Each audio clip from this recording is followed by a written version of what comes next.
Yes, mambo vipi?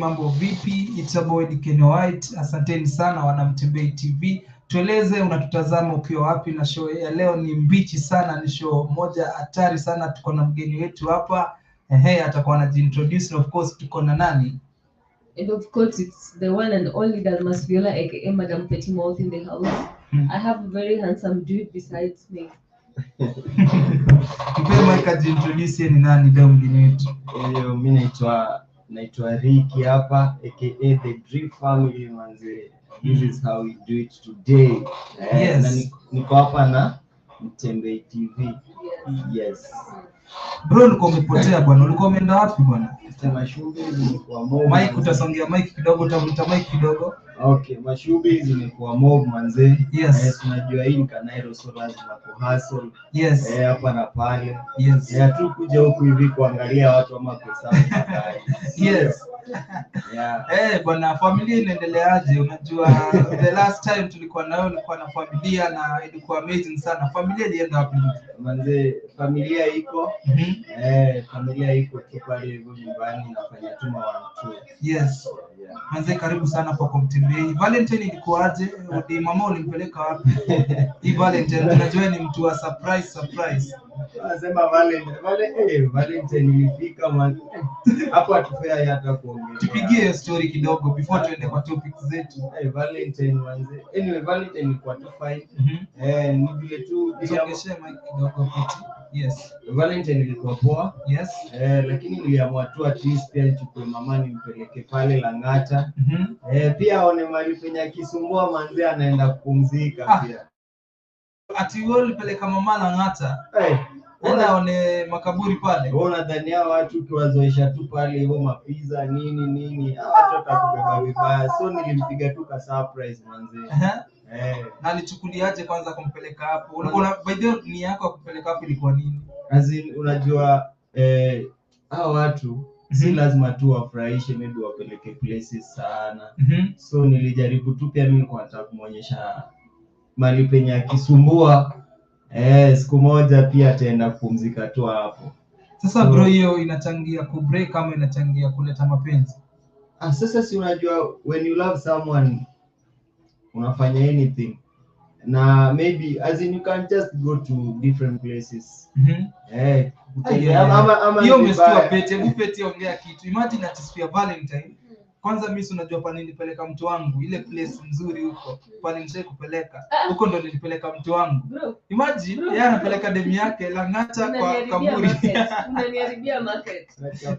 Unaniharibia. But that is his own way of expressing how he loves that woman. Sasa ni mapenzi gani ya kupeleka mtu kwa kaburi? Hiyo ni mapenzi ya dhati. Lang'ata, hebu sikia. Wow, sikia. Watu wanaongea huko vibaya sana bro, lakini mbona ulitry kwa unique kama rada yako ilikuwa gani kupeleka demu makaburini? Si leo ushasema hata kabla sijasema. Hebu tuexplain wewe mwenyewe ulikuwa na nia gani wewe? Sasa si nia yangu tu ilikuwa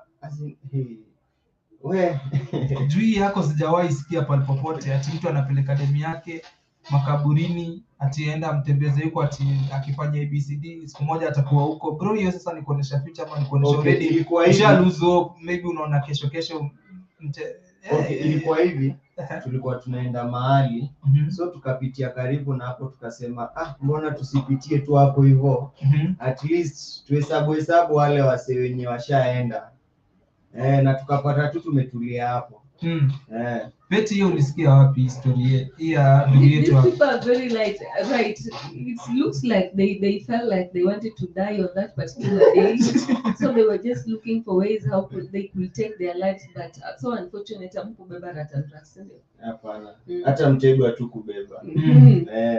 Na mimi kwanza ndugu yetu, mimi najua demu yako anapanga mtu Peti pia sana. Kwanza mnaishiaje kwa nyumba? Manze. Okay. Kitu ya kwanza mimi naweza sema ni it's good manzi ukipata msee mwenye unaweza have naye fun. Unapata, unajua ukipata manzi mnaendanisha. Yes. Ni kama one thing umepata friend. Umepata best friend. Yes. So manze life inakuwa tu poa pale hivyo, mnajibamba, kila msee anakuwa mtrue kwa mwingine, unaona. So mnajibamba tu to the fullest. Yes. Na mpenzi wako ulisema mlipatana wapi? Hebu ambia wakiwa sawa. Waambie tu mlipatana. So hebu tupigie story kidogo tu. Okay, iko hivi. Hata ni make it short. Yes. Kijana alitoka anaenda mashughuli pale stage. Na akaona mali safi, mama tukapatana pale kwa Fuliza shop. Fuliza shop. Si ndio? Tuelewe Fuliza shop. Okay, mimi nilikuwa harakati zangu. So kufika pale stage nilikuwa nimetoka Nairobi. Yes. Kufika pale stage nikaona mali fulani, mali clean, mali safi. Kumbe yes, Dem alikuwa sijua ni kama huyo Dem alikuwa ametoka sleepover kwa msee. So unaona maybe kuna vile kulienda ama kukuenda, unajua tu ama demo kuitwa sleepover nini. Alafu unapata maybe jamaa ama kuna vile huyo Dem alikula fare msee. So msee alikuwa anataka kurevenge, unaona. So Dem kufika stage hapo aga na fare. Na alikuwa anataka kufuliza. Alafu simu yake ni kama alipiga mashughuli usiku, simu hizi. So mimi kufika pale Dem akaniona, nikamgotea, akaniuliza ni aje? Nikamwambia tu poa, unajua ukiona mali safi pia utajipendekeza. Na akani approach akaniambia unaweza fuliza kwa simu yako. Nikamwambia noma, mimi simu yangu sina hapa, but najua msee mahali naweza kupeleka. Yes. Naweza kupeleka kufulize. Si nikampeleka na kafuliza so tatu zake. After hapo hivyo tuka exchange number na hivyo ndo kulienda. In fact Fuliza inafaa nipe ambassador juu niko ambassador wao juu swali nipe hadi bibi. Nipata bibi through Fuliza. Yes, si ndio? Lakini mara mingi naona demu yako ni mtu anaongea sana na inaonekana bro ni kama anapeleka mbio sana. Kwanza unaosha vyombo hapo nyumbani? Bro, kitu ya kwanza mimi na vyombo hatuwezi sikizana. Kwa hiyo nyumba kwanza vyombo zikuwa chafu. Sasa akiwa kwa hiyo nyumba kama mama ndio tunaweza saidiana as long as unapenda msee. I think unaweza kuna kongana ile kusaidiana, si ndio? Yes. So kuna timu pale nyumbani akiosha vyombo saa hizi mimi nitamsaidia kupika. Ama maybe mimi nioshe vyombo lakini si zile mingi. Unajua pia kuna time yenye Dem anaweza kuzoea manze chafua vitu juu utaosha. So kusaidia, tuseme tu in short kusaidiana tu kwa nyumba. Ama na maybe ashakupata na mtu akakupata ukimcheza na kulikuaje? Mimi namjua ni mkali sana. Sasa bro nikuulize, kama uko na mali safi yako kwa nyumba, mbona uende ucheze? Lakini kuna wakati alikuwa analia. Sasa wewe unamcheza. Acha nikwambie kila msee lazima tu akue lazima kuinsikiwa kiasi. Like tuseme me first of all nikipatana na Dem lazima nitakwambia ujue my friends wangu. Maybe naweza kuwa msee wa mabeshte wa madem sana. Relation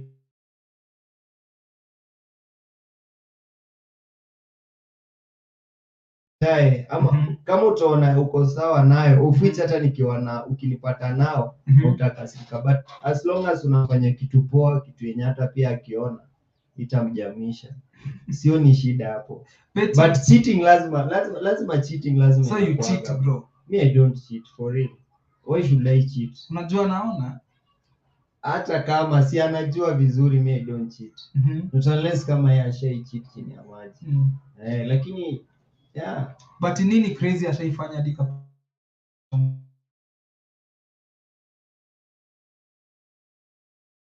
Demu yangu kweli. No. Anile tu time ya kulala unapata Dem anashuta kwa kitanda alafu anashuta alafu anachukua hiyo blanketi anakufunika nayo manze. I think that is the craziest thing ashaifanya, nikashangaa. Yani wiki moja bro, tumepatana wiki moja tu hivi tumezoeana up to that extent.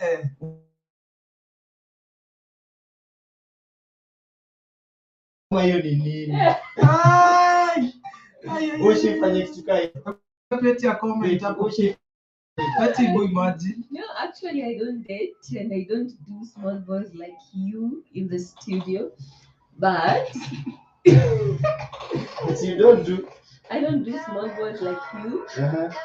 But hiyo kushuta, Hakim, you made my day.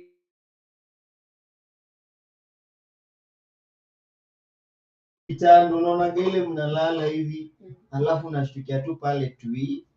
Alafu kablangeti hivi, ni wote mko hapo ndani. Lakini I think manzi hata mimi nilifurahia tu kwa sababu that is love manzi. Bro, Man, that is bro, love. nikuulize, do you support kijana kuwa na mamas? Mamas. Unaona kama ni poa kijana kuwekwa? Mi kitu ya kwanza, kitu yenye naweza sema, kitu ya kwanza mimi on my side siwezi kubali kuwekwa. Not unless kama atanieka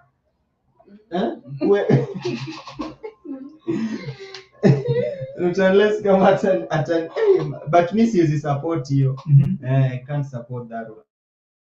Hata we work hard manzi, uweke mtu, usizoe kuwekwa. But ukipata mrembo amekupenda na amesema anakupeleka kileleshwa, si akuje tuwekane kwa nyumba kama ni mimi ananitaka akuje tuwekane kwa nyumba, lakini anataka kuchange, kwani anataka kuniweka kaa fridge kwake, lakini aseme usiende kazi. Wewe kazi ni kukaa tu kwa nyumba na bro, mimi siwezi support such thing.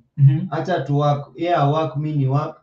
Tukuja at least akibring kitu kwa table, mimi ni bring kitu. Akikuja na kijiko, mimi nakuja na kichungi bro. Lakini historia ya kuwekwa na mamas mimi siwezi support. Kwa nini usiwekwe? Kwa nini? Manze mimi I have, tuseme mtu kama mpya, mimi niko na achievements zangu in life nilikuwa nataka. Unaona, madam ndiye akuweke asha achieve. Not unless kama bwanake alikufa kamwachia hizo vitu. But yeye in real life ya asha achieve. The only thing anataka kufanya ni kukuspoilia tu life.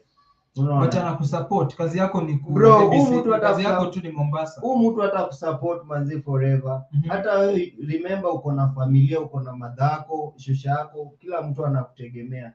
Wewe umewekwa hapo unategemea madam. What if siku moja madam vitu zikuje ziishe, utaanzia hapo? Utaambia nini familia yako bro? So kuwa na focus. Unaona? At least kama ni kuwekana tuna agree. Ukileta hii tuna invest si wote. In case vitu zitaenda maybe siku moja ziende mbaya, utabaki na staff zako, nibaki na staff zangu. Unaona? Na maisha inaendelea. Kuna mwenye ame lose na kuna mwenye unaona? Ukipata mtoto amekupenda ni tajiri tu, lakini anataka kusupport. Bro, mimi kama unanipenda wewe ni tajiri, kubali vile. Kama umenipata kana naishi life ya chini, kuja penye niko, that is love. Usitake ati nikuje penye huko. Kuja tuanze hapa from scratch. Unaona? Na tuinuane pamoja. Unajua pia hivyo hakutakuwa na madharau nini. Kuna mmoja pia ukizoea kuwekwa, mmoja atakuwa na kiburi. Peti, unadhani kwa nini wamama waonekanga vijana wadogo? Because first of all, you small boys like in the studio are useless. You don't know what you want in life. Peti, acha tulia kwanza. Usianze kutuingilia. Nimekuuliza tu swali rahisi. Acha waambie ukweli. Nimekuuliza tu rahisi. Unadhani ni kwa nini wamama wanaweka vijana wadogo? Tuambie Peti, kwa nini wamama wanaweka vijana wadogo? It's because small boys like you in the studio, kama huyu wewe na yule big boys, you're chilling with a big boy. But you're still unless hao wengine ndo ma small boys. All right. Yes. So bado amjuangi what you want in life. You want a smooth life. Mnataka mwenye ameshatengeneza. You guys don't want to work hard. Alafu mnaanza kulia like wasichana age yangu tunaendea masiponyo makubwa. Even if you are going for these ponyos, nani anawapatia hiyo authority and audacity ya kuendea hao wamama wengine wakiwataka? Then you small boys tena mna believe like you are so good in bed, you can only satisfy those. Ni ukweli. Tunajijua ama bros, sisi ndio tuko. Sisi haven't seen anything by the way. So you people tend to believe that sex is the only thing that inaweza watoa kwa hii maisha. Amtaki kuwaka, amtaki kutoka nje na mhasi. Mnataka mlelewe. Mimi Peti nimekuuliza ni ujeke kama wewe ni mwanamke. Unadhani ni kwa nini wamama wanachukua vijana wadogo wanawaweka? Juu hiyo ni kitu iko hapa in town, vijana wamewekwa bro, wananunuliwa mama Mercedes, gari kubwa na wamama. Nimekuuliza wamama kwa nini? Nakwambia si ndio hiyo, bado ninakujibu na bado nitarudia. It's because you young boys you don't know what you want in life. You are being lured na vitu ndogo ndogo, amtaki kutia bidii. period. But me I think kwa sababu wamama wanaeka wa vijana kwa sababu first of all wamama wenyewe the way wana believe pia wamama wenyewe Wanataka kuzeeka. wana believe ati unajua tuitaga ma sex toys, si ndio? Ama I'm not aware. so I think wamamas wanajua sisi the small boys wako good in bed. Sisi si kama watu wa kitambi. Ni kitambi atakimbizana nayo ama unaona. Alafu pia sisi tunaendana na wakati, si ndio? Wakati mama amejieka makeup Mama hataki wazee. Anataka tu vijana tu. Mimi kwanza tunaanza life ya. Bro sijakwambia. There is a time mimi nimeenda soko. Yes. Sasa pale kwa barabara natembea nikaona mama na mtu. So at first sikuwa najua ni mtu na mama yake. So mimi nikaenda pale, si unajua tu kawaida ya uchokozi ya vijana. Mimi si nimeenda pale hivyo, badala ku approach msichana nimeapproach mama yake. Yes. Ati niache mrembo. Si mimi nika insist. Kutembea kidogo nasikia huyu dem akimuita ati mama. Bro si nilishtuka, ukiangalia mwenye anaitwa mama na msichana, hata msichana ako older than kuliko mama. So ilibidi nimeshtuka manze. Kuna jamaa mmoja hapa anasema hawa mama wako wapi akina vile na watafuta woi, yani nadai mmoja anataka hapa mama. Unaona mmoja asha Peti wa mama wanapatikana wapi? Bro mimi niko na shosha yangu, naweza mwambia akuje. Shosha yangu ako single. Na hajazeeka bado. Lakini okay, kukuwa na mama unadhani na benefit gani kwa boy? Kukuwa na mamas. Kama wewe ni kijana useless, ata benefit, atapewa do, ataeke. Unajua by the one thing acha nikuambie, generation yetu saa hizi ni percentage kidogo sana ya maboys wana work hard. The rest wanataka soft life. Unaona? So jamaa akiona mali penye anakula nyama daily, anapelekwa out daily, anabebwa na V8, kesha anabebwa na V8, Range Rover, Benz. Jamaa anaona tu anaitwa mama wa Haria. Siku hizi si anti wa Harias. Harias ziliisha. Siku hizi ni hizi ma TX, hizi ma Prado. So boy akiona stuff kama hiyo manze, anaona tu amefika. Unaona? Yeye anajijali sasa, hata jali familia yake nini. Unaona? Hiyo ndio baya saizi boys, sisi ma boys. Betty tuambie kitu tuende sasa kwa mada. So guys, you are just being used. Stop being useless. Tokeni nje mfanye kazi pale. Nyinyi ndio mnasemanga like we don't want to settle with you young boys. It's because bado mjajua what to prioritize kwa maisha. So walk out, enda upige hustle, ndio mrudi mtuambie like we can start from scratch. But if you think going to sleep with a mama or having a mama itakuja alafu kuje na hizo pesa kulisha dem mwingine and you think life will just be so smooth, I'm sorry. You're bringing curses to yourself and it will never end well. Let's start. Hiyo ni kwa maboy ama kwa madem pia? Kwa maboy tu. I'm talking about men. Hakuna siku mimi naweza ongelea madem. I'm talking about men. Kwa hivyo madem wako na wababas? No, we are not talking about madem na wababas. We are talking about machali na wamama. Siku pia madem pia waongelelewe. I think ini general. I think ini general nini question nini talks ndio. Both wa mamas na vijana na wa mamas na madem na wa babas. I think it's ni one thing. Mbona una side na unaingilia maboy sana? Yes, mbona Peti sasa wewe na juzi simepata pale kwa kona na mbabas.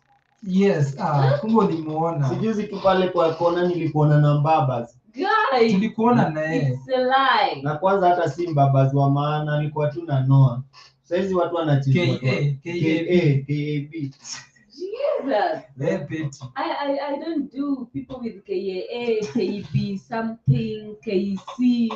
Sai, I mean KD something. So guys, umeagree na sisi, mimi na mwenzangu hapa Peti anatembeaga na wababas. Umesikia from kwa mdomo wake amesema yeye anatumia anatumia ameaccept ndio?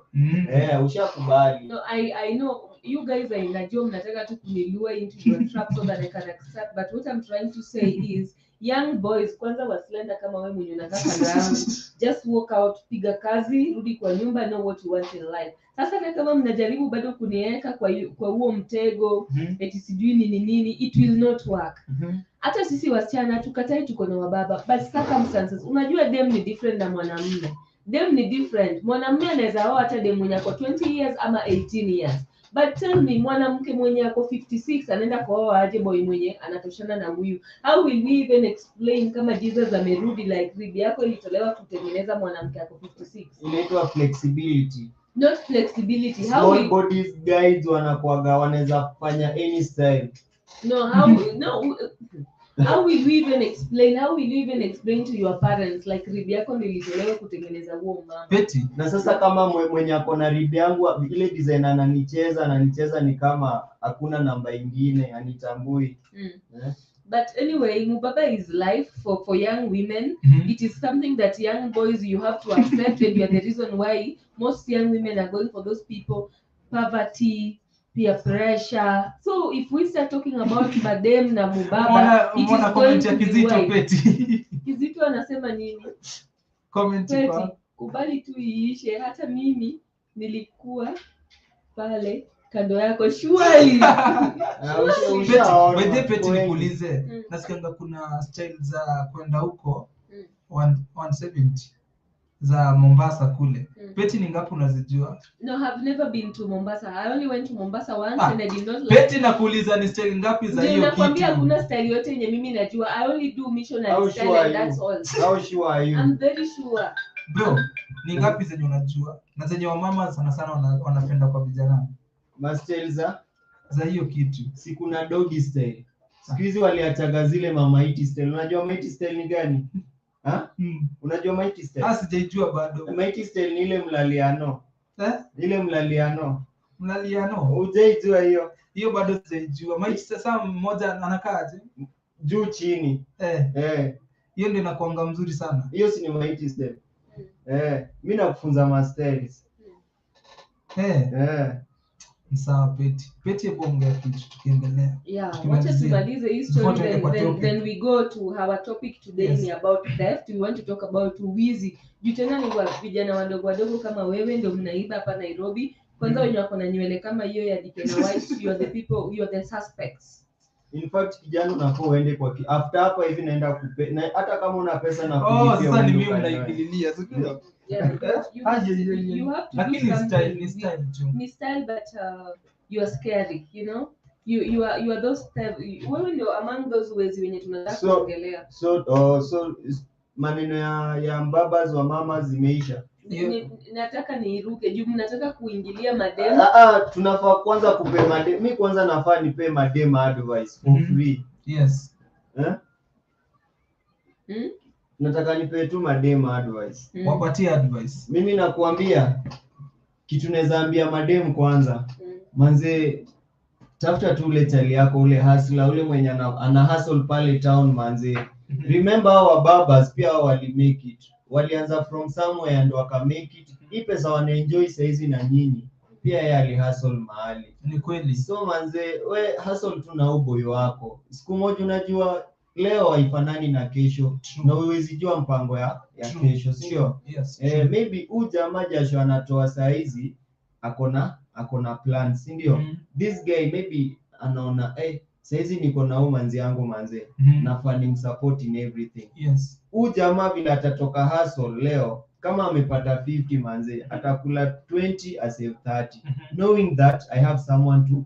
Yes. Si ndio? Yes. So we kama dem manze vumilia tu mse. Azim nyinyi madem learn kuvumilia tu wase. Alafu pia nataka uchangie useme unadhani ni kwa nini maboy sasa wanaendeanga wa mama kenye madem hawana? Unadhani ni kwa nini maboy ana prefer mtu mzima, mtu mwenye anamshinda akili ndio labda waishi? Unajua sometimes pia sisi maboys tunaangaliaga maturity, unaona? Utapata ule dem, utapata dem manzi mnaanza kusumbuana na dem nini, but unajua once unasemaga acha niangalie msee machua, unaona? So msee machua pia mtasaidiana kwa akili azini kuplan vitu zingine. Pia kuna kuaga na hii understanding. Unajua ukiwa na wewe uko 22 mwingine ako 18 manze mtasumbuana hata kulizo. Unaona, so reasoning ability unapata mwingine iko juu ya mwingine iko chini. So hapo pia nini mademu wafanye ndio tunaona mama wanaweza fanya. Bro sio unajua tu hapo. Tuambie. Mama wanadu.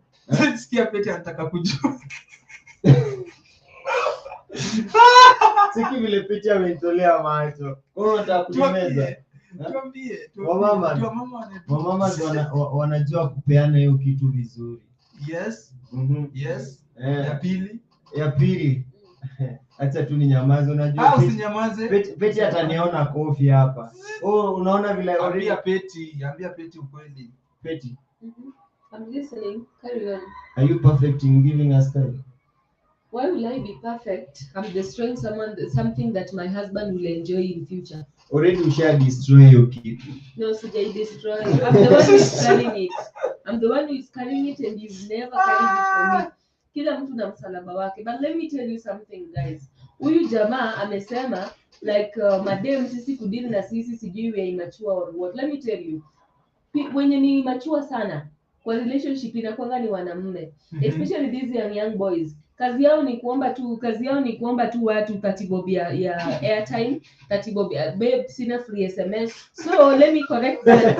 Haikuangi ni madem. Unapata kama huyu tukianza kudate na yeye, hata kazi yake itakuwa ni kuomba do because anajua vizuri I have a mubaba somewhere even when I don't have. Sasa mnakuanga na hiyo mindset eti dem ako na mubaba tu mahali ananipenda lakini ametulia. Babe asubuhi inafika babe nitumie hapo 30 bob ninunue sijui free SMS na bundles. Babe nifanyie hii. Babe sijui nataka kuenda sijui wera sijui asili fulani nitumie hii. So let me correct that. Wenye wanakuanga so immature kwa relationship na wanadimandingi sana ni you young men kama mna date small women, and that is why you go for a mama alafu mnaitwa benten, mnaosha pale vyombo, mnafieka nini just to get a small token. So mwache kuingilia wasichana cause hata wenye wameendea wa baba they know what they want. It's unlike you young boys mnaendea wa mama mnatupwa nje asubuhi kama burukenge. So kuna kitu kingine pia mmeongelea I don't know styles, I don't know what. Hata wewe ukiona you're dating someone mwenye anatoshana na mama yako kwa miaka, are you proud? Amsikiangi hata aibu. Are you even proud? Ausikia aibu you are dating someone mwenye anatoshana na mama yako. Kwani unadhani mwenye alisema ati love is blind alikuwa mjinga? Hakuwa mjinga. Na wewe unadhani Yesu mwenye alisema eti ribia nini ndio watengeneze dem lazima itolewe karibu? Nadhani Yesu alikuwa mjinga akitoa ile ya by the way check ina make sense. Unajuaje kama mama maybe ndio ribia? Huyo mama ndio ribi kutoka kwake katengenezwa. Wewe listen, mama anakuwa aje ribi yako? Kwani wewe umechanganyikiwa. Unanibo by the way, unanibo and I feel so bad because we are arguing about something in hata nini najua it's so wrong. Okay, madam unajua saa hizi vijana siku hizi hata hawezi pia na bora. Ni real. Kwa nini? Mademu hawajui kuwapikia, mademu wanawanyima, wanavaa mapato, wanasema wananyesha, hawanyeshi. Sasa bro ndio baki maboy wamejifanyia ile kitu, maboy wakuli vizuri wanakula kwa hoteli, mademu hawajui hata kupika. Nikuulize aje bro. Unajua mamas anajua kuweka greens, anajua kubalance diet. Peti bila ananiangalia anajua kubalance. Acha nikuambie bro. Sasa wewe umechukua dem mdogo umemweka pale kwa nyumba. Dem makucha ameweka makucha inatoshana na matawi ya mti. Unaona? Dem ajui kupika, the only thing anajua ni kuchemsha maji. Mwanaume ni kukula ugali bro. Ni kweli. Sasa wewe kwa nyumba utanieka na nini inaitwa aje? Mchele, maji nini mara sijui chocolate. Chai. Hata chocolate yaonekane kwa kamera. Chai. Mara chocolate mara nini bro, hata mimi nitatoa wapi nguvu? Siniende basi Indomie. Nikipata mama zanajua kubalance diet hapo hivyo, kuna greens, kuna ugali, kwanza kuna mama. Ona, siki bro, kuna kuga na ile ugali yenye ile ya black, unajua? Ile yenye ukipiga hivi na jibu sana. Masi anasema, kumbe mnapenda wa mama, nimejua leo." Lakini honestly mimi ndaongea kwa side yangu. Okay, wacha tu leo ni mkono niseme tu kweli. Lakini bro unakaa mama. Nishaikuwa na mama. Experience. Wacha mimi nasema kutoka kwa experience yangu. Yaani nifungue tu roho yangu. Huyu mama kitu ya kwanza alikuwa mtu machua. Ude mtu avurugana ati babe kumendaje. Utapata kani kupika anapika vizuri, anakupikia smart, anakisha uko fiti. Hata ukienda hiyo place mambo inakuwa smart. Si place sema bana. Hata ukienda huko mambo inakuwa smart. Ukilinganisha na watu today tunakupikia Indomie, ukienda huko ni kuregea tu. Nasikia tu hauna nguvu. Alafu hapo ndo nasikia wanakupea jina ati 1 minute. 1 second man. 1 second man. Lakini bro unajua pia hapo hivyo. Wewe mimi kenye naweza kuambia. Sasa simuona disadvantage ya kuwa na mama. Sasa yuko wapi? Mimi ndo nilimwacha. Ulimwacha kwa nini? Ona nywele yako. This you are cast. Sasa Peti unaweza tengeneza. Peti unaweza tengeneza mimi. Yes, naweza. Utatoa wapi pesa ya kumtengeneza? No, why will I even Wezi ni afford? Not even affording you. I cannot do 30 years and below with your hair. I cannot, and this is something that I've been telling you, tidy up and what. So it's out of point. Where is your mama right now? And what are you doing here? Masi anataka kuniona. It's because things didn't go well, you know. Huyo alitumika kama tissue paper. Si ati mimi siwezi tumika bro. Mimi siwezi tumika. Mimi ndio tu niliona nikasema I'm just 17 na tena miaka unajua mama ni mkubwa. Nikasema tu acha ni settle. Niache na mambo mengi. Lakini bro uko saa at least ulisha register. Uko binguni wakitaja watu wenye wamekuwa na mama jina lako itakuwa. Hata wewe unajua kwa na mama ni ndio utaki kusema neno. Bro mimi sifanyagi wa mama. Me I hustle with my woman.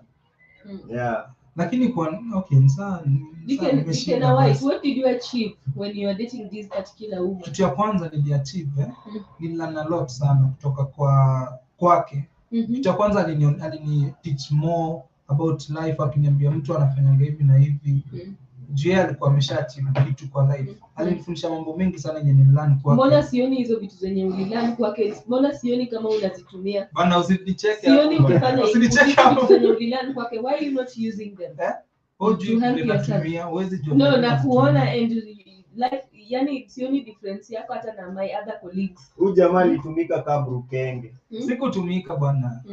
Tell me your other achievements. Okay, like what? Just give me 2. What did you learn from this mama? Alifungua akili. So kwa hivyo ungedate dem kama mimi, akili yako ingebaki stagnant. Sasa wewe unaweza niambia nini pia? Sasa nini ingine unaweza niambia kama si hata sawa? Mwambie ukweli. No, I'm asking you a question. Kama ungedate mama, ungedate dem age yangu. Akili yako ingebaki stagnant ama sasa ungekuwa kwa street? Ikibaki tu vile ilikuwa. Unajua sasa nimefunguka akili. Hata ukiniangalia na kama mtu nimefunguka akili. Mimi naona kama ndio umerudi chini sana. I'm even seeing someone so pathetic. There is something pathetic in you. Okay, another thing that you learned from this particular woman apart from kufunguka akili, how you put it. Alinifanya nikafeel like mimi ni man. You are a man with someone your mom's age. Mwenye ako na mama age ya mama yako anapeleka na age ni namba. Unajua alikuwa amejieka vizuri. Hey guys, hii vita hao watu wawili itaisha sana. By the way alikuwa anakata na ID. Bila alikuwa amejieka vizuri. Unajua pia mtu ni kujieka. So she made you feel like a man. So date mtu kama mimi, you could feel like a lady, or some of your organs zenye your private parts. Kusema kweli wewe kulingana na vile una reason, wewe bado hatuwezi hata date kwa sababu unajua kuna vitu mingi hujui. Mimi nataka mtu mwenye na think kunishinda mimi. Then go for another mama until utatolewa kwa news, so umetupwa nje without a boxer. My friend, I'm telling you, if you're out there and you're like this boy mwenye hajanyoa, I'm telling you, your life is ruined and you don't know what you want in life. Mama muache date watu mnalingana life. So guys, anyway, let's carry on to other topic. Tunaanza theft. Snatchers in Nairobi. Nani ashakam? Kuna Derek ashakam. Tumpe chance kwanza ongea kidogo ndio tuende kwa topic. Tunaendelea kwanza kidogo ndio utajoin. Derek kidogo tu tuingie kwa topic alafu utajoin. Yes, Peti. Yes, Snatchers in Nairobi. Yes, Snatchers in Nairobi tumejionea in Nairobi. I'm a victim. Maybe wewe umekuwa victim. Mimi nakwambia kwanza hiyo ndio ilikuwa inaitagwa aje, kukaribishwa Kanairo. Nilikaribishwa na hiyo. Yeah. So unajua, me according to me, I think like police wanafaa ku launch investigation into lynching suspects, because siku hizi I think career ingine yenye iko Nairobi yenye watu hawajui is theft. Phone snatchers wako wengi, and that hiyo career yao imeogopesha watu wengi sana, because wanajua pia eti simu ni kitu ya muhimu sana. People use it in transactions every now and then. Someone cannot do away with a mobile phone. Yes. Wanajua vizuri sana hii ni kitu yenye lazima binadamu akae nayo huku Nairobi. Yes. Kwanza Peti, wewe ushaikuwa victim? Yes, I've been a victim. Ilikuwa aje? Tupe story. Okay, I'm not going to give you the whole story, but I was at Benelix Club. When I was there, a man approached me. He was your age na nywele kama yako. So when he approached me, akaniambia hajalipa bills, but rafiki yake anakam. Akaniambia nimsaidie simu yangu, I had 2 phones Oppo. Nimsaidie simu yangu apigie na uo best yake. Vile nipatia simu, within no minute, 2 minutes akaikupita. Actually not even one, the man had disappeared with my phone. Na nilipata kama alishanikatia, imagine. Alishanikatia before in this lab. So nilibaki na namba yake kumcall baadaye, akaniambia kuwa na adabu, hauwezi nyima mtu mapenzi, hauwezi nyima time. That is what the guy told me. Na bado umnyime simu. Imagine. Tena aliniambia nikuwe na adabu. I was so disappointed, but at some point I learned. So in this Nairobi there are some areas yenye watu wanafaa kuavoid, yenye ama phone snatchers wanakuanga wengi sana, like in town CBD, Jogoo Road, Githurai roundabout, wanakuanga hapo sana. Yeah. Maybe hata inaweza kuwa ikawa mmewahi ona hao watu. Yes, so Madam Peti, by the way, tukiendelea, kuna hii nini nimetokea about, tuongelee tu. Unapata mademu wanaenda pale, wameenda dating, inaitwa sijui smugglers, au wenye wanakatia demu na kupeleka hadi date, alafu wanapotea na simu yako. Umesikia hiyo story? Yes. Unachukulia, unajua kwa hiyo wanafanya hivi, is like wanakupeleka date, wakisha kupeleka date hadi wamebuy kitu, then in the process wanajipata wamedisappear tu. Alafu ni kama wana pretend is like ameenda kuongea na best yake. You find like simu yako imeenda, everything imeenda, ndio ametumia simu yake lizima. Wewe unaiona, umesikia hiyo story? Yes. Madam wangu amereport by the way. Yes, that is actually hiyo ndio ni kitu yenye hata mimi karibu ilinifanyikia. Because unapatia mtu simu apige nayo na anapotea. So mimi kitu naweza sema si madem tu nini, tukue careful, because hao watu pia siku hizi wanatumia hadi dating sites kutulua down. Unapata hapo jamaa na kukatia, anakuambia to meet kwa this particular club. Wewe unatoka tu na mguu zako unaenda kumeet tu jamaa. Guy kidogo ameanza na mashida, simu yake imezima, anataka kupigia beshta kama anataka kulipa bill, unampea simu yako, jamaa amedisappear. Kwanza mimi ile yangu alienda na simu yangu, tena ndio nilikuwa nalipa nayo nini drinks, na hii simu ndio imebeba kila kitu. Imagine nilibaki sijalipa. Embarrassment. Bro yako ilikuwa gani? Mimi yangu story iko hivi. Siku ya kwanza kuingia Kanairo nilikuwa nimetoka Nakuru. Nimejichocha, nilikuwa na ka iPhone by that. Ka iPhone fulani hapo hivyo ushaona zile iPhone si zile ndogo ndogo. Yes. Kuna iPhone fulani hapo kubwa bado. So mimi bro nimejifanya ile ujanja Nakuru, nimeleta Kanairo. Pale hapo karibu na afya center. Kwa hiyo street. So mimi nimetembea naenda tu zangu. Nilikuwa nimeka simu kwa mbele. So mimi ile harakati tunatembea hapo hivyo nikapatana na wasee unaona ile kugongana. So mimi nikadhani tumegongana ile ya kawaida. Kumbe hii kugongana kuna hao wasee wawili wamenigonga niwezi. Unaona? Kuna jamaa mmoja kumbe alikuwa ananifuata nyuma. Huyu jamaa pia alikuwa mwizi. Sasa mimi vile hao wasee tulipata nao tukagongana, si mimi nikajua tu kugongana kawaida, nikaendelea na safari. Bro, kumbe hii time kumbe simu ishaenda. Nimetembea kufika hapo hivyo mbele kiasi. Jamaa alikuwa nyuma yangu akaniita, ati bro angalia mfuko wako. Kuangalia napata sina simu. Na hiyo ndio ilikuwa siku yangu ya kwanza kuibiwa Kanairo. Siku nyingine bado nikatoka tu zangu. kukuja nilikuwa kwa mat kwa nini ya nyuma, kwa viti za nyuma. Uski bro, jamaa alitokaga huko tu kama amesnatch simu yangu, but good thing nilishika na mkono mbili hivi. So jamani, kama hiyo siku alihata. Na kwanza hiyo siku nikakuwa mjanja manzi.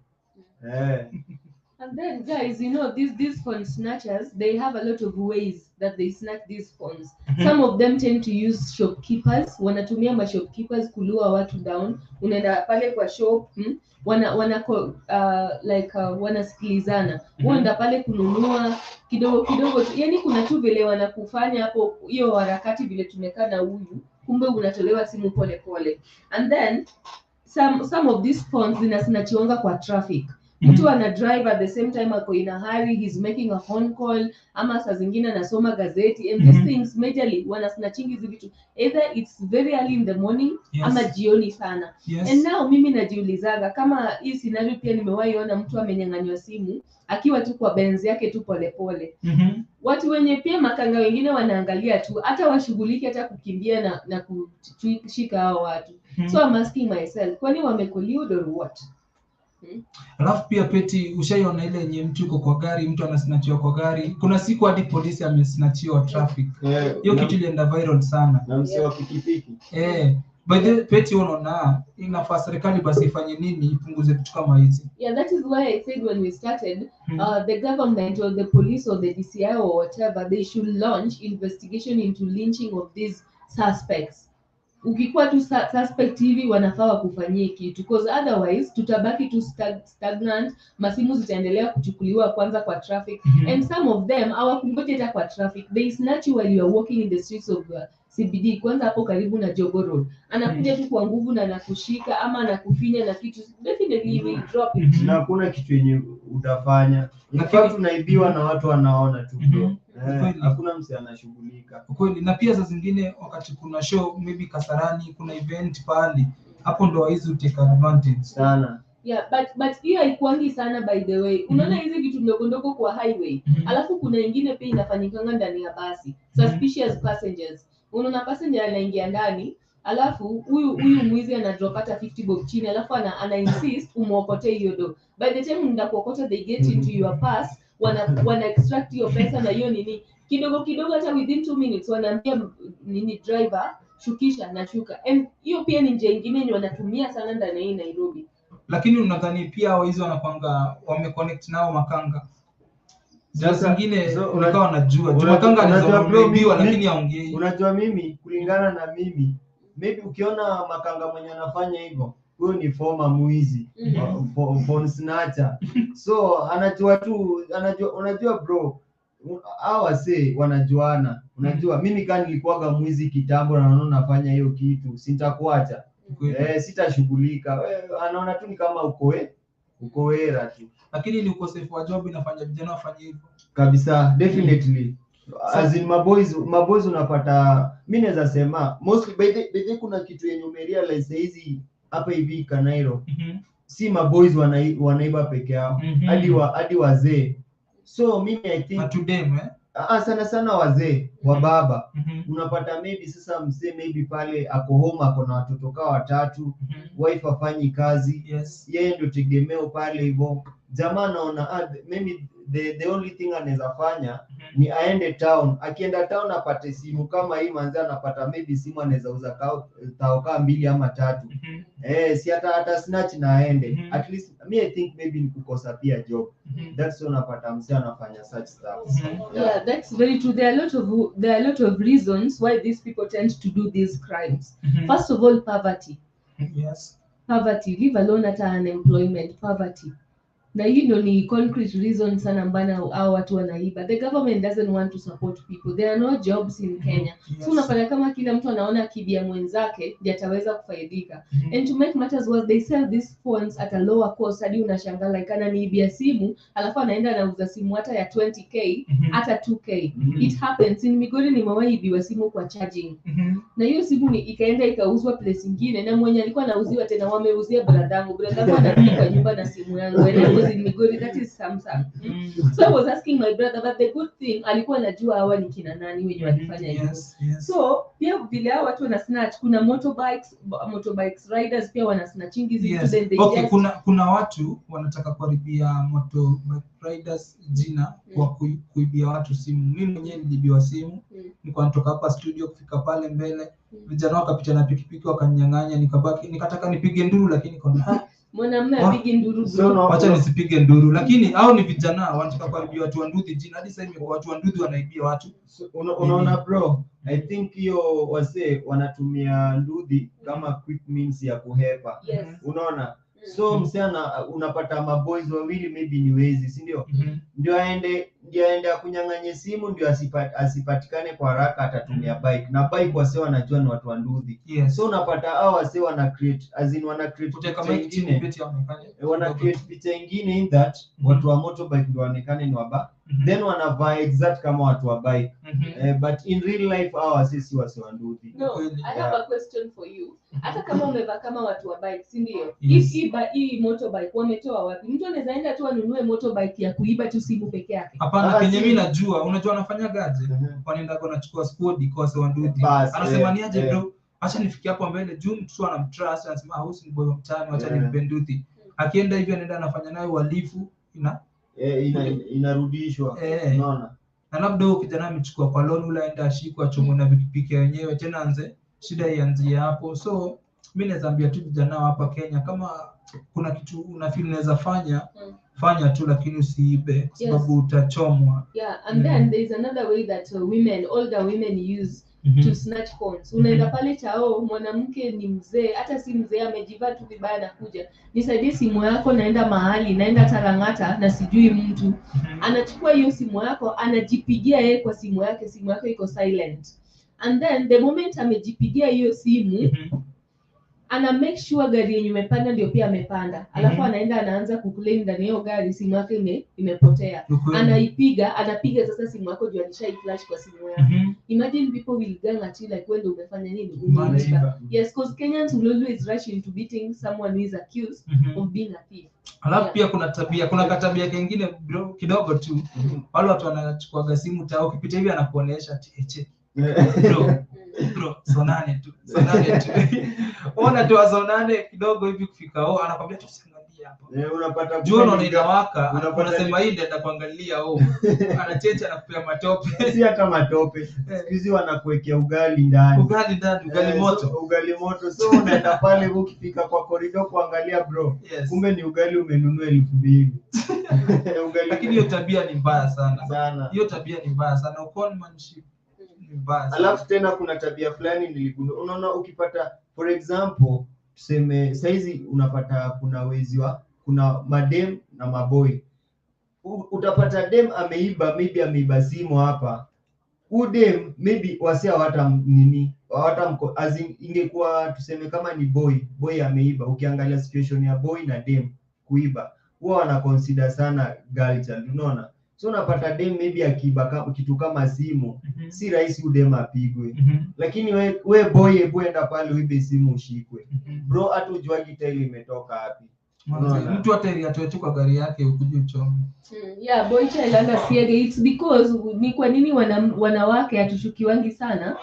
Is because we pretend a lot. Alafu ndio upate mwanamke ameenda kuiba, lazima amecollude na mtu mwanamume, azini wamesikilizana. The plan si yake originally. Because unaona hata zile bank robberies zenye zilifanyika hata Thika, unaona hata zile zenye zilikuwa zinafanyika Thika, ni mtu tu ni dem tu amka tu like we are going to rob. Inakuanga plan ya mwanamume but wanaweka dem, na dem ndiye anatumikanga sana. But anyway, before we continue saying how they steal, what are the causes that makes these people to steal? Because hata wewe sahi, kwa nini umekalia hiyo kiti? Kuna sababu umekalia hiyo kiti. You get? So you guys let us tackle and table causes vitu zenye zina drive these people into stealing these things or robberies in Kenya. Like how I said poverty before. Yes. And then there is a high population in the country. Mr. Derek kidogo tu Peti, naomba tumpatie nafasi. Naona amerequest sana for long. Derek naomba tukuweke. Derek, unmute your mic please. Derek unanisikia? Hello. Yes bro, yes. Okay, mimi tuseme kitu ya kwanza naweza sema ni lack of wasi, hakuna job. Unapata msee ako pale hivyo amekazana, msee ako ama maybe unapata msee ako na degree imelala pale, ametembea Kenya ametafuta job manze, hakuna job. So the only option yenye huyu jamaa atakuja nayo kutengeneza pesa haraka ni kuiba manze, unaona. Me I think tu ni hiyo tu. Yeah, then kuna pia pressure. Kuna wenye waibi juu wamelaka. Yes. Kuna wenye pia kuna hadi cool kids wanaiba, hata wenye wanarobingi banks ama phone snatchers. Kuna wenye wanaiba tu because their friends wanaiba. Anataka kukuwa na hiyo experience. Una get. So kuna pia pressure hapo pia. Kuna not having good role models. Yes. Yes, kuna mtu tu amezaliwa tu akiwa tu na tabia weird. Hata umold aje kama wewe vile ulikuwa na date wa mama, uko tu na hiyo tabia, hata ufanyiwe nini, uko tu na hiyo tabia. Good roles, yani hauwezi change tu. So the only thing yeye anafikiria, alafu guys, let us never kwa maisha yetu tusiwahi sema like circumstances zilifanya nikafanya hii, especially when you are doing the wrong thing. Hata wewe umejaribu kusema hapa bro, eti wanaiba juu hakuna jobs. Unajua hata kama hakuna jobs, you can always create a job for yourself. Leave alone hata jobs za capital. Unaweza enda tupige mjengo. It doesn't require you to have money. It's just strength. Yes. Yeah. So tusiwahi sema they still because hakuna jobs. You can create a job for yourself, you can look for a job, you can beg for a job and you plead. Then another thing tena, kuna drug abuse. Pia imelead wa watu kuiba. Yes. Yes. Yes. Lakini Petu nadhani kuna vile pia serikali ijali vijana, mayouth ndio pia inachangia sisika hizo kufanyika sana. Sasa nikuulize bro, kama ukiangalia hii government yetu ili promise kwanza kazi kwa vijana, unaona? Na unapata hawataki kutimiza ile nini yenye walipromise, unaona? Vijana walijitokeza tuseme hiyo time ya kura, wakapiga kura wakijua kuna hiyo job yenye wana create kwa vijana, unaona? So unapata wakishafika pale hivyo hao wasi wataki kupeana opportunities tu wanapeana kwa familia zao, unaona? Of which pia mimi naona tu pia hiyo pia ina lead kwa hii. Yes. Naona Derek ashakuja. Derek, unmute your mic please.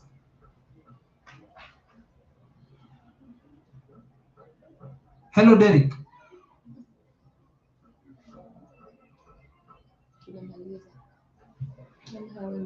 Hello Derek.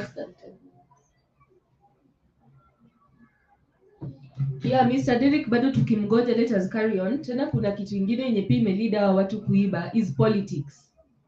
Unaona ile time yenye watu wanaenda rally nini vijana wameshadanganywa, wametoka kama wako disappointed, wanaanza kupigana, mtu anaona tu jacket yako anakuambia nitolee. And that thing, to be honest, I saw that thing when Ruto came pale Jakaranda. I think it's last month alikuja Jakaranda. Wanamume vile sijui walikuwa nasema sijui Ruto amefukuzwa ama nini. Walianza kupigana wao kwa wenyewe because walienda huko na expectations kusikia Ruto. They thought there was free money and then Ruto did not give that money. They started fighting among each other, wanakutolea viatu na sasa hizo wamebebadi zile bunduki za nini? Zile za mbao. Yes, za mbao. Za tutoi hizo. Yes, so you know when that bunduki ambao is colored in black, unaogopa tense. Yeah, so politics pay may lead to kwanza high debt sana. Yes. Serikali inafaa kufanya nini basi? Serikali tu hata si serikali, sisi wenyewe tu tukue tu jeshi yetu wenyewe. Ni polisi sasa, hii ni kazi yao. Kwa serikali Raila hawezi anza kutembea peke yake ama. Yes, hello. Yes. Ulikuwa unapotea. Shida ni nini Derek? I don't know. Are you now? Am I audible now? Yes, nakusikia. Thank you so much. Good morning, everyone. Good morning.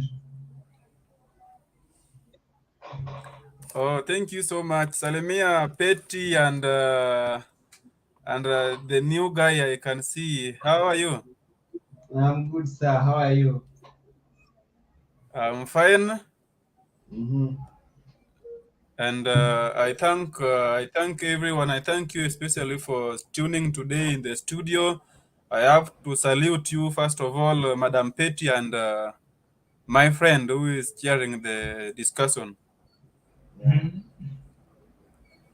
And just before we carry on, before I proceed, I know this one is what we are doing currently. Everyone is watching what we are doing. Those in Kenya, those watching from abroad. So Yes. sincere request for all the viewers that kindly Mhm. let's keep respect, and I have to mention that we must respect each other and we must respect this channel. Yes. Asante.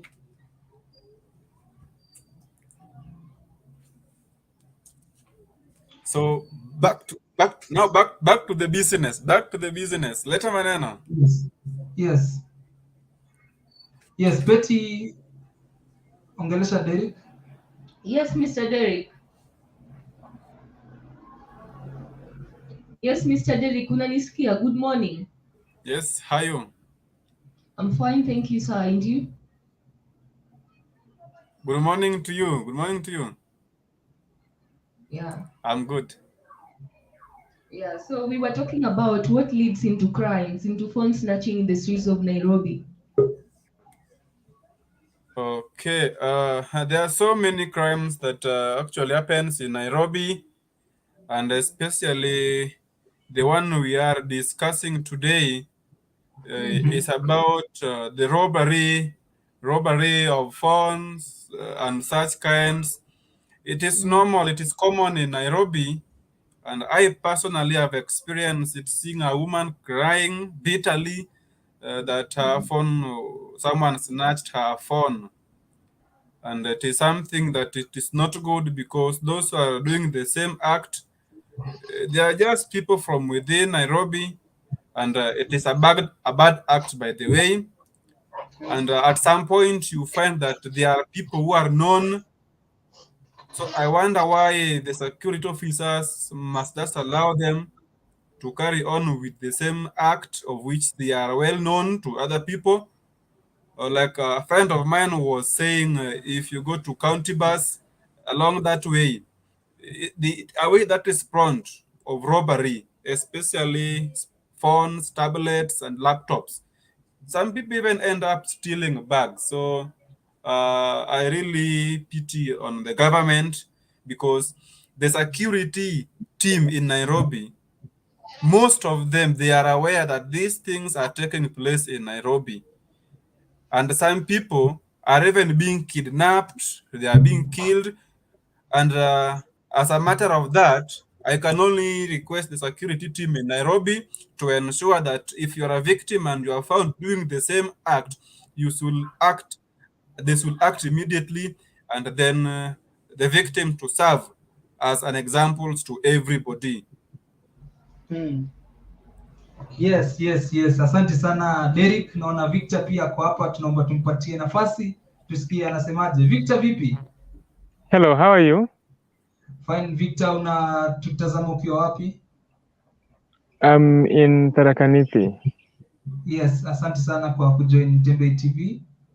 Karibu sana. Asante. Tunaomba uchangie Thank mada you, yetu. thank you. Tunaomba uchangie mada. Yeah.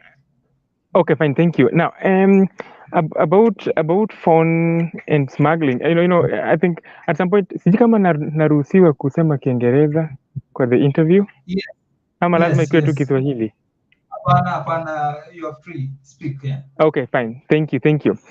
At some point, I won't point a finger too much on the government, because if we go too much on, security begins with you as an individual. But at some point, people have now normalized. They have now normalized the issue of stealing, to the sense that somebody is just stealing, somebody is being muggled just next to you, and there is nothing you can do. Okay, so if we all come together, just as we did it recently about the lower food prices, we come together, but now physically, so that we tame this issue, we can easily go away with it. Okay, but then this issue of normalizing things, and people are also energetic, and you just see somebody being smuggled, and you're just there watching, because you know that person is not related to you, and you're not being stolen. So it makes the thieves go away easily. So at some point, if we all come together, the way we came together on social media and talk about the lower food prices issue, we can tame this issue. Because the real fact is, we don't have policemen who can, the number of policemen, they're very few, for your information, okay? Not all policemen can guard each and every individual. And that is the truth. We can't run away from the truth. So this issue of, putting things into every now and again, we point fingers at the government. Yes, at some point it does. And only on some occasions where we talk about bandits and all those you've heard about the likes of Malindi, Lamu, and all that. That is where you can point a finger on the government. But then these small issues that we have, the domestic stealing that ups and downs of, concerning the phone smuggling and TVs and all that. If we all come together, nothing can happen in our community and even our surrounding. So if at all we come together and talk about this issue and come together so that when somebody smuggles, perhaps a phone or something of the sort, then we all come together and condemn the issue and even catch those thieves because we know them, we stay with them, they're our neighbors, they're our brothers, they're our sisters. If we all come together, that is how we can tame the issue.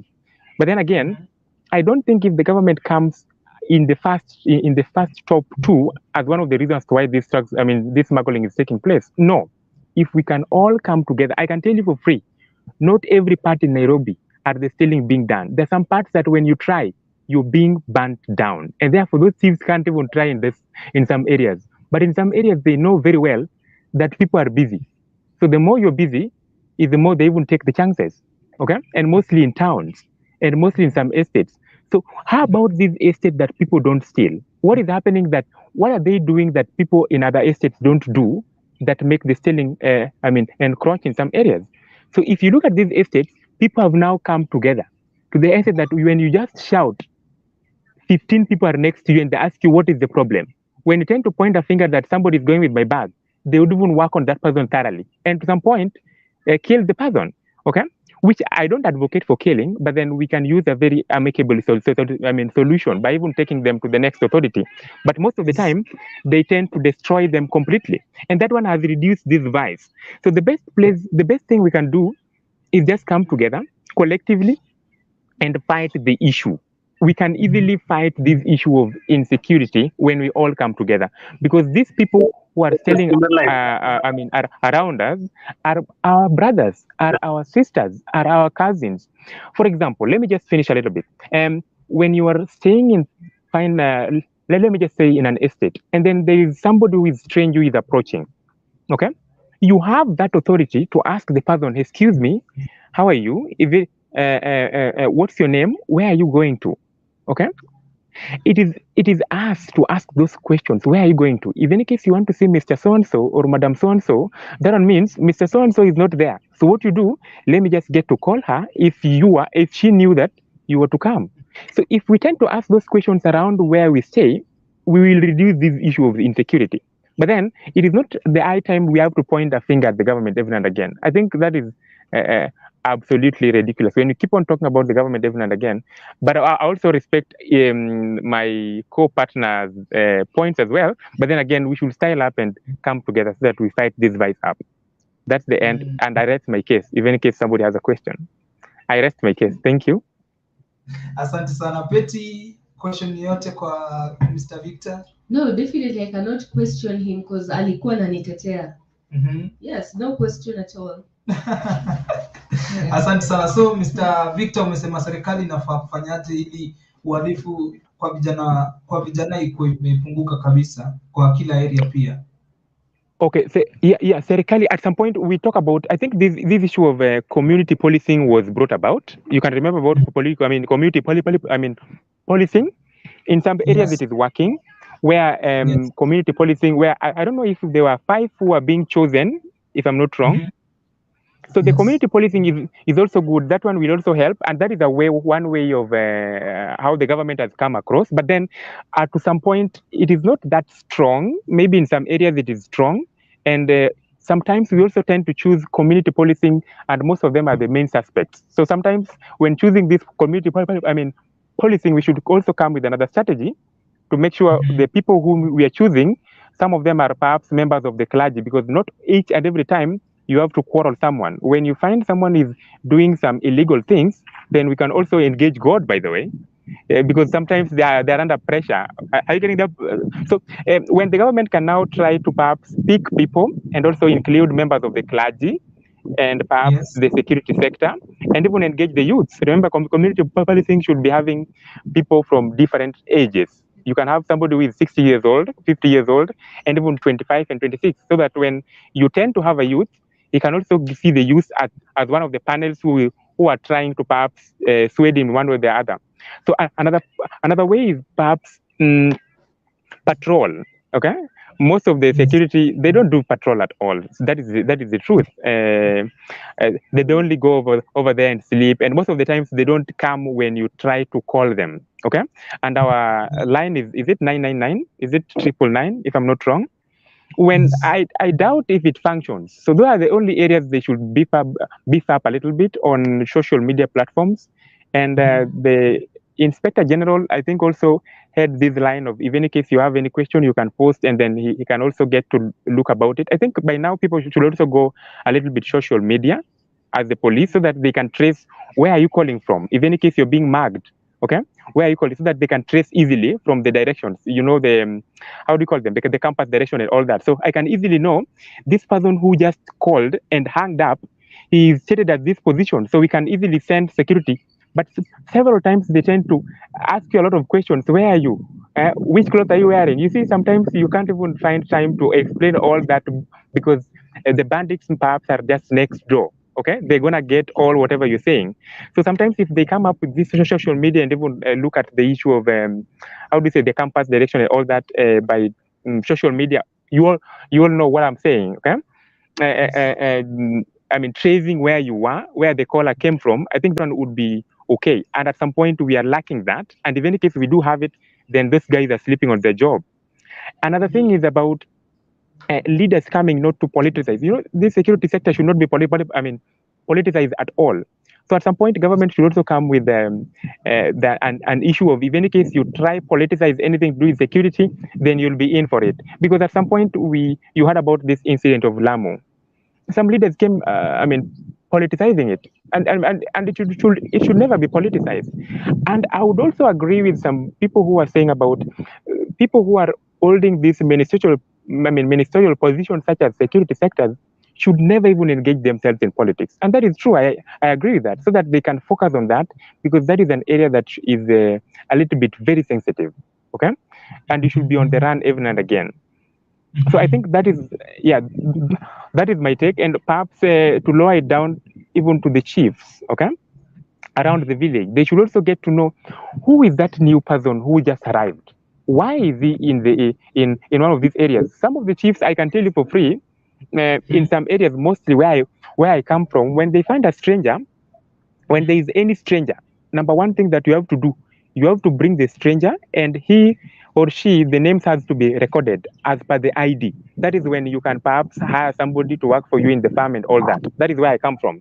So in any case, all chiefs can work this way, so that when we have any stranger, you register, and we have to find your ID. So if anything happens that is strange in the community, we can easily trace that it is so-and-so who came yesterday or the other day, and we also have the ID.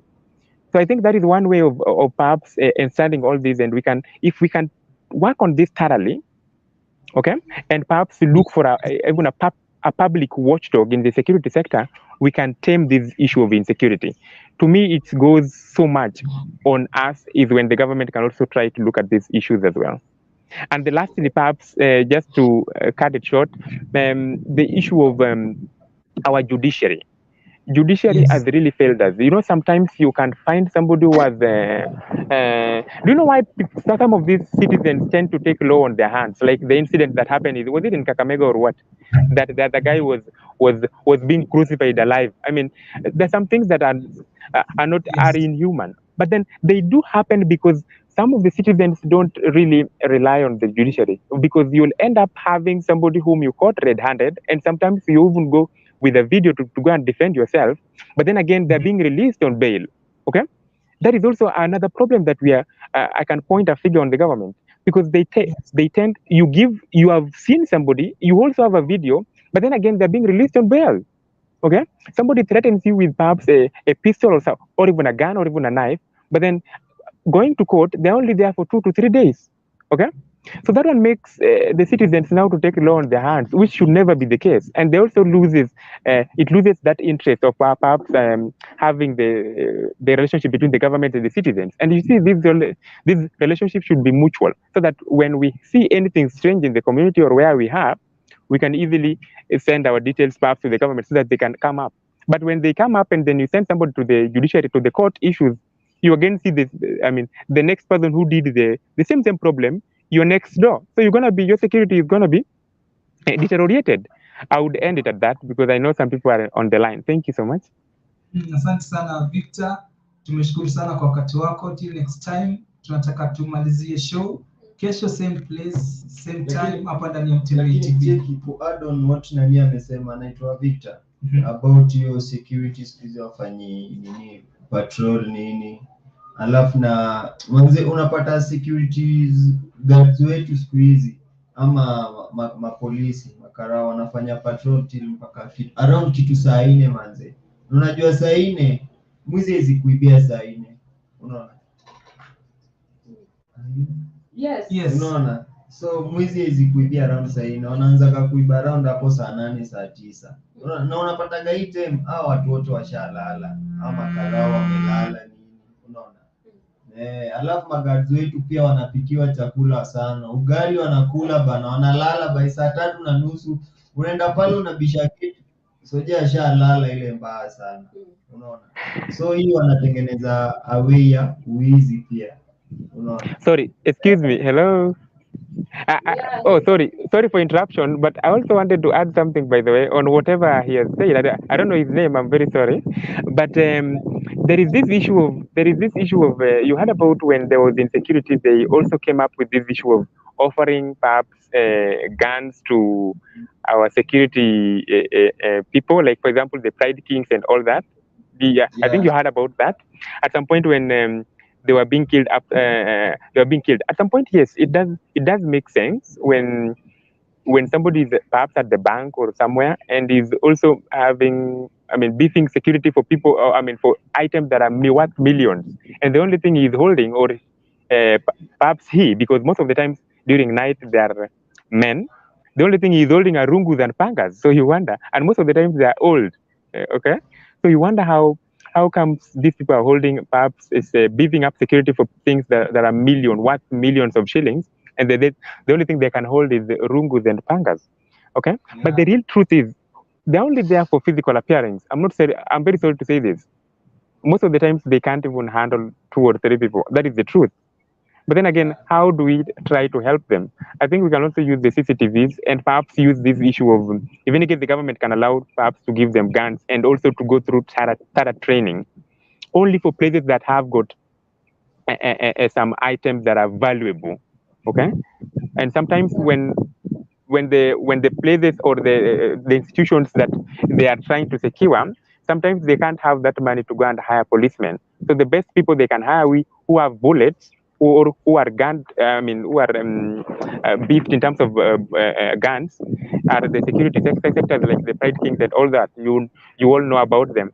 So I think at some point, yeah, it can work, and also the CCTV in some buildings also can work as well. Yeah, though the issue of, sorry, let me just finish a little bit. I'm sorry. The issue of mask has also brought some kind of insecurity, because people tend to use that now mask as a way of because they know there's a CCTV, so they try to mask up so that you don't get to look at their faces. Thank you. Asante sana. But Victor, to add on what you've said about CCTVs, unasikia? To add on what you said about CCTVs, unapata some of our guards wana collaborate pia na wezi. Unapata in that unapata security guard hapo hivyo, hizo footage anawapa information about what's going on. Okay, one way of taming that, Mister, is number one, you have to create a very good cordial relationship with your guard. Are you paying him?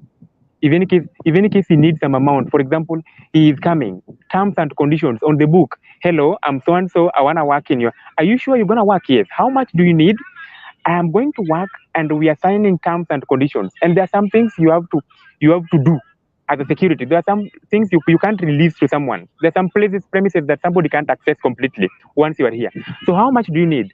If any case you're paying them nicely and you're also nice to them, maybe for example you're performing this issue of perhaps you can also good with your, form a very good relationship with them. If any case they have birthday, you can even appear with some presents. You get that? So you've already created some good relationship. But then this issue of just treating people as if they are rubbish, as if they're tissues, that is the only problem. That is why they end up now trying to put some gangs and also trying to beef up some security. I'm sorry. To collaborate with other outsiders if you have a very wrong relationship with them. And then payment, if the payment is also low, you're not giving allowances. In any case, they want to go home perhaps to seek for, to even look for their families and all that, you deny them. That is when they end up doing all this. But then if you have a very good relationship with them, you're paying them nicely, you're also giving them allowances, I don't think if they can get inside these vices, brother. Yeah. Okay, thanks sana Victor kwa kujibu hiyo swali. Yeah, but guys, let me tell you something. There's some people in this Kenya ama in this world, hata umpatie nini, hata unamlipa salary nzuri, but he'll still bado atafanya tu hizo vitu. Mtu mwenye ana good morals bado atafanya tu hizo vitu. So it's upon us to be our own security, sivyo? Yeah. Asante sana Victor, asante sana kwa muda wako, tunashukuru sana hapa ndani ya Mtembei TV. Make sure pia kesho unaingia hapa, tunapiga stories same time same place. Asante sana kwa muda wako, na pia wanamtembei wote tunashukuru sana kwa muda wenyu. Asanteni sana, without you people hata tujui tukikuwa wapi. Kuna namba iko hapo, ni namba yangu. Ukitaka interview hakikisha kwamba unapiga hiyo namba na tutakuwa tunakukaribisha hapa ndani ya Mtembei TV. Maana hapa tunapenda wageni sana, kuja hapa tukupatie chance, tukupatie platform uweze kutoa maoni yako, uweze kutoa kitu unataka kutoa kwa Wanamtembei TV. Tutakukaribisha sana. Asanteni sana kwa muda. Till next time, bye bye. Bye. Yeah.